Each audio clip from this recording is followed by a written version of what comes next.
kilomètres pour faire voir les soldats et abreuver ses chevaux. Et en principe, on retrouve souvent à côté de la fontaine un ancien abreuvoir, fait soit en pierre ou c'est un simple trou creusé qui permettait d'abreuver les hommes et puis les montures. Derrière le portillon, quelques élevages de chats, de poules, de moutons, de pigeons. Nous sommes chez Bernard, qui va nous traduire le texte gravé en espagnol ancien au sommet du porche de sa ferme.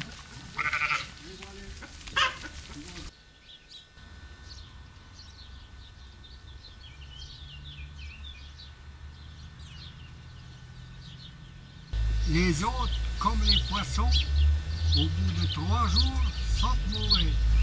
L'inscription de Curti est un témoin tout à fait extraordinaire, puisque on n'en a physiquement pas d'autres en Charolais du rattachement à la couronne d'Espagne. Ah, ben la Première Guerre mondiale, oui. Il y a eu beaucoup de morts à Buffières. Oh, presque la moitié des jeunes de Buffières, ils sont passés. Oh, la moitié. Et alors, ben oui, tous les hommes étaient partis. Et c'était les enfants qui travaillaient dur. On dit que les enfants du tiers-monde travaillent dur. Mais dans ce temps-là aussi, hein, c'était nous qu'on faisait tout. Hein. Alors on coupait le blé, il n'y avait pas de mécanique à l'époque. On coupait le blé à la faux. Mais quand les hommes étaient partis, je ne pouvais pas faire marcher une faux. Alors on poinçonnait le blé avec une serpette. Et alors il y avait plein de chardons. Alors je mettais mes chaussons dans mes mains, parce que toutes les épines des chardons, j'en avais plein les mains. Et alors on ne se lavait jamais. Alors Buffières, j'aimais vous dire qu'on se lavait quand il pleuvait. Alors ça, je dois le signaler. Je n'ai jamais vu ma nourrice, en 10 ans de temps, se laver la tête une seule fois. Non mais alors franchement, on se lavait, j'avais les talons des pieds tellement noirs qu'ils étaient de la couleur de mes chaussons. J'avais des trous à mes talons, parce qu'on mettait des galoches en bois là-bas. On ne mettait pas de souliers. Eh bien, on ne voyait pas le trou puisque mon pied était aussi noir. Oh, ben, on ne savait jamais. Alors quand j'ai eu 20 ans, que j'allais en vacances chez la nourrice, alors un jour, il ne fallait pas rentrer d'eau dans la maison. Ah, c'était criminel. Alors, je lui ai dit, mais il faut que je me lave. Bon, j'ai appris ce que c'était que l'hygiène à Paris. Alors, je prends une grande vasque d'eau, là, puis je la mets dans l'écurie des vaches. Ma nourrice arrive. Qu'est-ce que c'est que cette eau-là? Ben, je lui ai dit, je vais me laver. Oh. Elle me regarde, elle me dit, mais t'as donc une maladie pour te laver comme ça. C'est vous dire s'ils étaient sales. Et pourtant, ils ne sentaient jamais mauvais. Comment ça s'explique? Ah oui, ils ne sentaient jamais mauvais. L'air était pur. Les yonches de l'air. Alors c'était non, alors, voyez, au mois de mai, c'est très bon. Il s'appelle Louis, elle s'appelle Gracieuse et vient de fêter son 30e anniversaire sous le signe du bélier. Il y a 60 ans cette année que j'ai commencé à filer la laine. C'est mon institutrice, Madame Monneray, qui m'avait appris pendant la guerre. Alors pour avoir de la belle laine à filer, il faut la laver toujours avec de l'eau de pluie, parce que c'est plus doux. On met très peu de lessive, on la frotte bien, il faut beaucoup la rincer, et elle n'est pas trop dégraissée. Quand elle est filée, il reste du suin, elle est un peu grasse. Il faut la mettre en écheveau et regarder les écheveaux pour pouvoir tricoter. On trouve facilement de la laine de mouton non lavée, parce que c'est une chose qui ne se vend vraiment pas cher, et les moutons de couleur marron, légèrement noir, les acheteurs n'en veulent pas.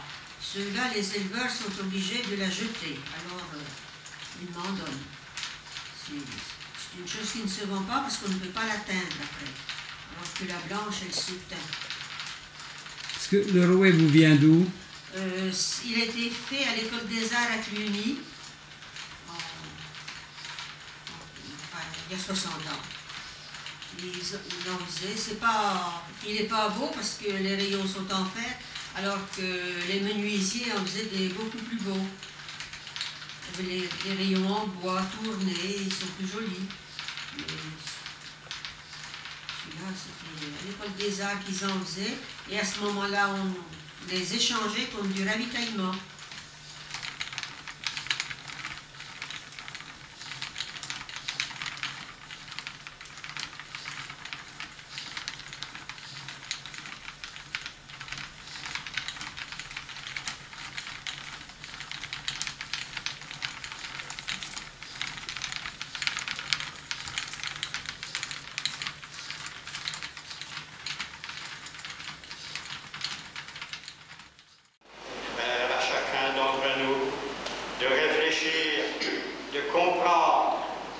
Choisir, tant que nous en avons encore la possibilité. Allez dans la paix du Christ.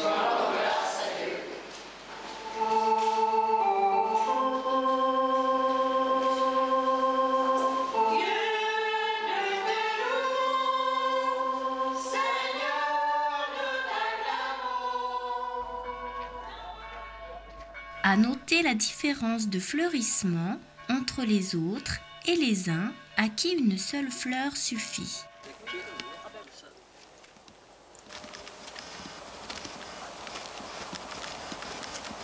Là, c'est un trou où il y avait l'eau bénite dans la pierre.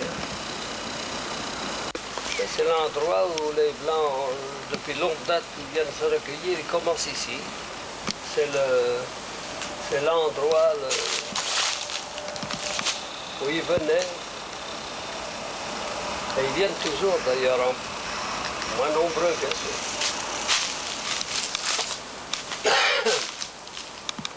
On appelle l'église aux Blancs confessionnelle. On disait même dans le temps que c'était je disais ça comme ça, pour être bon à marier, il fallait qu'il puisse passer là. C'est un travail qui est directement lié cette année au centenaire du cinéma et pour lequel j'ai effectué une recherche sur les origines du cinéma et sur le premier système cinématographique, le cinématographe Lumière. Et je fais partie du musée du cinéma de Lyon, c'est pour cette raison. Et puis d'autre part, j'ai tourné cette année beaucoup de films Lumière, comme on le faisait il y a 100 ans, avec 40 cinéastes et un petit peu partout dans le monde entier. Arrivons à Mazille, patrie des gîtes ruraux, dont voici un exemple, et nous n'avons pas choisi le plus laid, bien situé sur notre route.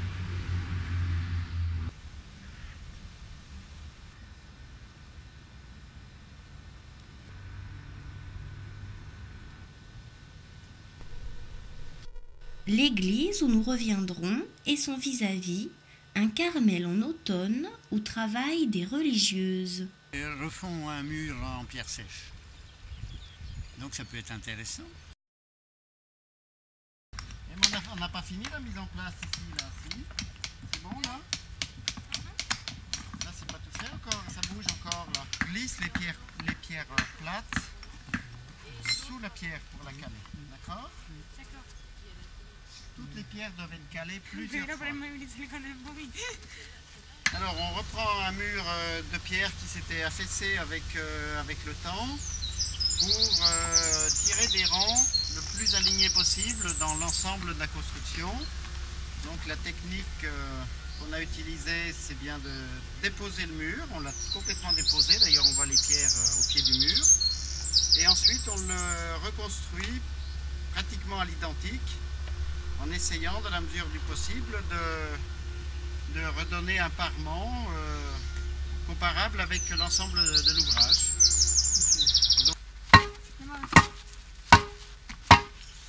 Là, c'est bon.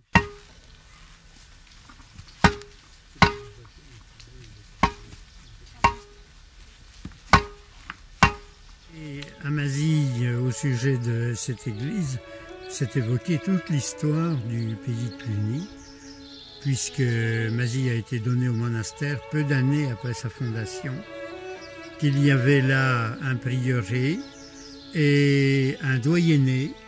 Le doyenné est devenu le château sur la montagne et le prieuré est devenu église paroissiale avec le cimetière à côté. Nous sommes dans le vallon, le ruisseau s'appelle le Repenti. Il y avait ici déjà dans ce Moyen-Âge de grasses prairies et le monastère, le petit monastère de Mazille était chargé de fournir le foin pour les hôtes du monastère de Cluny. C'était donc un peu l'équivalent de la pompe à essence. On voit le clocher sur le côté. Or, à l'origine, il était bien au milieu, au-dessus du chœur, et puis il semble qu'il soit tombé au XIIe siècle, c'est-à-dire 50 ans, à peine 50 ans après sa construction, tombé peut-être sous le coup d'un tremblement de terre. Et on l'aura remonté latéralement, là où se trouvaient différents bâtiments liés à la petite communauté. Le prieuré de Mazille, c'était 2 moines et puis un prieur, hein, c'était très peu de choses. Clocher très élégant, là très fin, avec les fenêtres rejetées tout à fait au sommet, et puis sa flèche de pierre qui termine tout, et qui en fait une des compositions les plus agréables des petites églises paroissiales de Cluny-Souabe. Et ce qu'on a ici, c'est, avec la fenêtre en ogive, la chapelle du château, donc, des doyennés, et au-dessus, une fenêtre à colonnettes et une petite fenêtre à ogive qui est, d'après la tradition locale, l'infirmerie. C'est là que les moines de Cluny venaient en convalescence éventuellement.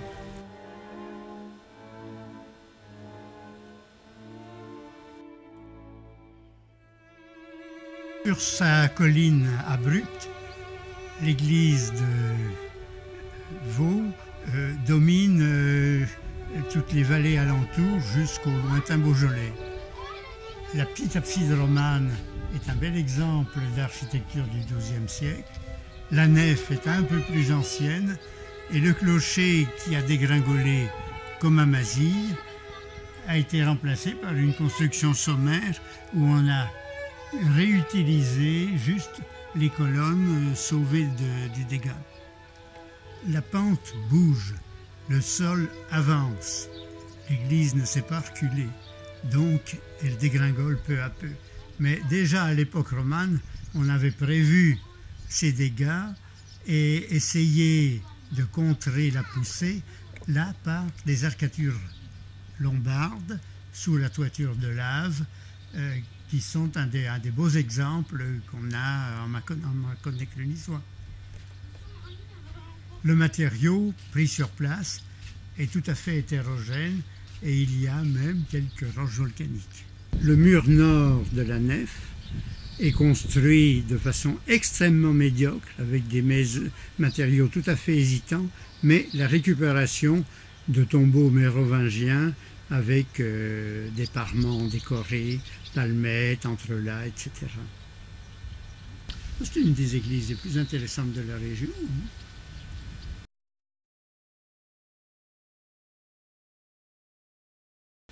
C'est-à-dire que le soir, on peut avoir le soleil dans la petite rosace de façade qui donne une lumière rouge.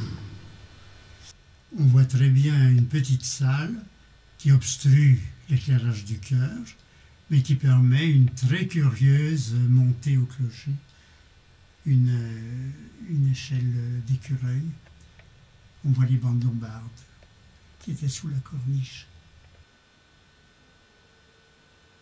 Mais n'oublions pas que Cluny est notre rendez-vous final, où toute expo est bonne à voir. Ensuite, comme tous les 2 ans, le marché des potiers. Et d'ailleurs, cette exposition tombe très bien avec le marché des potiers qui a lieu tous les 2 ans, et puis ensuite le festival de jazz du 19 au 27 août.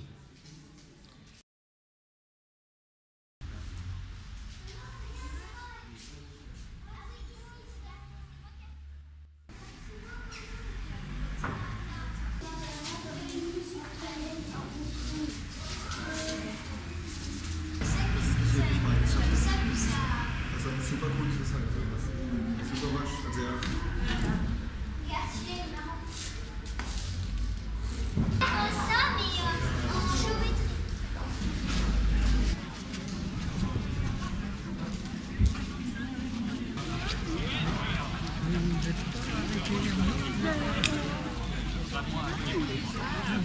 Eh ben, vous viendrez.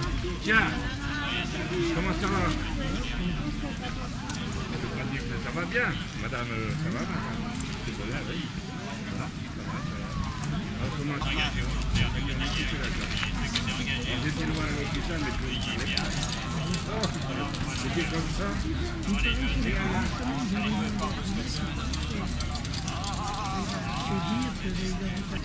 Oui, je ne sais pas si c'est... Maintenant, il est devenu tellement ancré... Il prend une canne quand il est dans les manifestations. Et il est tout seul, là, il a pas... Ah, mais je voyais qu'il y avait... Oui, dans l'entier.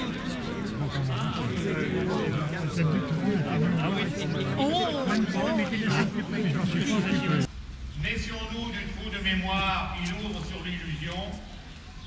N'oublions jamais, nous Clunisois, que notre ville a été sauvée par la résistance au prix de rudes combats et de sévères pertes civiles et militaires. Les troupes allemandes, sûres de leur supériorité, ont subi, aux lisières de Cluny, un échec cuisant dont elles ne se sont pas remises. Qui étaient ces combattants du maquis, du fameux régiment de Cluny, futur commando de Cluny, puis 4e bataillon de choc? Pour la plupart des jeunes gens, originaires pour beaucoup de notre région, très motivés, courageux, pleins d'initiatives et surtout organisés au plan tactique par un chef, le commandant Laurent Bazot, dont nous célébrons cette année le 30e anniversaire de sa mort. Voilà vraiment tout autre chose. On répète ce geste une trentaine de fois à peu près. Alors il y a des signaux qui indiquent en principe celle-ci est un peu molle. On peut difficilement juger, mais en principe